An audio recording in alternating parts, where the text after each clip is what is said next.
அன்பர்களே, நடந்து முடிந்த தமிழக சட்டமன்ற தேர்தல் முடிவுகள் மீண்டும் முதலமைச்சராக மு.க.ஸ்டாலினும் எதிர்க்கட்சி தலைவராக எடப்பாடியும் இரண்டாவது பெரிய கட்சியாக த.வே.க.வும் வருவதற்கான வாய்ப்புகள் அதிகம் உள்ளது என்பது பற்றி தான் இந்த பதிவில் பார்க்க இருக்கிறோம்.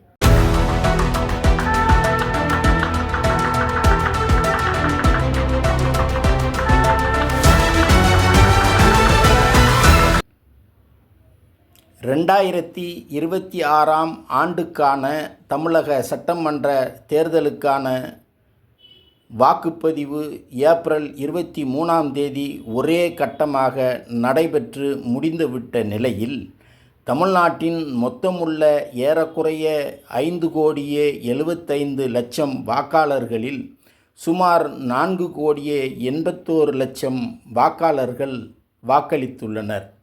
இந்த தேர்தலை பொறுத்தவரை விஜயின் புதிய அரசியல் வருகையால் தேர்தலில் ஏற்பட்ட தாக்கம் மிக அதிகமாக உள்ளதை காண முடிகிறது. இந்த நிலையில் இந்திய தேர்தல் ஆணையம் செய்திக்குறிப்பு ஒன்றை வெளியிட்டுள்ளது.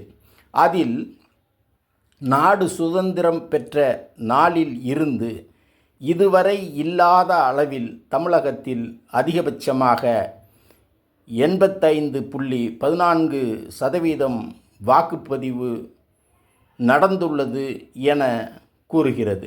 இதில் ஆண் வாக்காளர்களை விட பெண் வாக்காளர்களே அதிகம் வாக்களித்துள்ளனர் என்பது குறிப்பிடத்தக்கது. தற்போது அனைவரின் எதிர்பார்ப்பாக இருப்பது 4 முனை போட்டியாக தேர்தல் நடைபெற்றிருந்தாலும் அடுத்து ஆட்சி அமைக்கப் போவது யார், விஜய் கட்சி மொத்தம் எவ்வளவு வாக்குகளை கைப்பற்றும், த.வே.க வாங்கக்கூடிய வாக்குகள் எந்தெந்த கட்சிக்கு எந்தெந்த அளவு வாக்கு வங்கியில் பாதிப்பை ஏற்படுத்த போகிறது என்பதுதான். இது குறித்து தமிழகத்தில் உள்ள முன்னணி அரசியல் தலைவர்கள் பலரும் பல்வேறு விதமாக தங்களது கருத்துக்களை வெளியிட்டு வருகின்றார்கள். வாக்குப்பதிவை பொறுத்தவரை கன்னியாகுமரி மாவட்டத்தில் குறைந்த சதவீத வாக்குப்பதிவாக 75.46% வாக்குப்பதிவும், கரூர் மாவட்டத்தில் அதிகபட்ச வாக்குப்பதிவாக 91.92% வாக்குப்பதிவும், தொகுதிகளை பொறுத்தவரை சேலம் மாவட்டம் வீரபாண்டி சட்டமன்ற தொகுதியில் அதிகபட்ச வாக்குப்பதிவாக 93.17% வாக்குப்பதிவும், கன்னியாகுமரி மாவட்டம் கிள்ளியூர் சட்டமன்ற தொகுதியில் குறைந்தபட்ச வாக்குப்பதிவாக 71.18% வாக்குப்பதிவும் நடைபெற்றுள்ளது.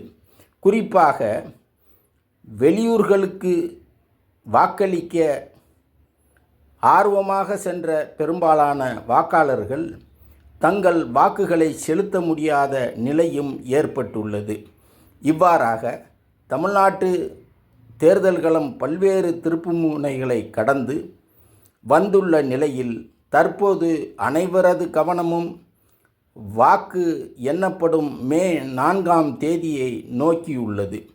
தேர்தல் முடிவு எப்படி இருக்கும் என்பது பற்றிய பார்வை பலருக்கும் பல்வேறு விதமாக இருந்த போதிலும் நம்மை பொறுத்தவரை மீண்டும் முதலமைச்சர் ஸ்டாலின் என்பதிலும் எதிர்க்கட்சி தலைவர் எடப்பாடி என்பதிலும் எந்த மாற்றமும் இருக்காது.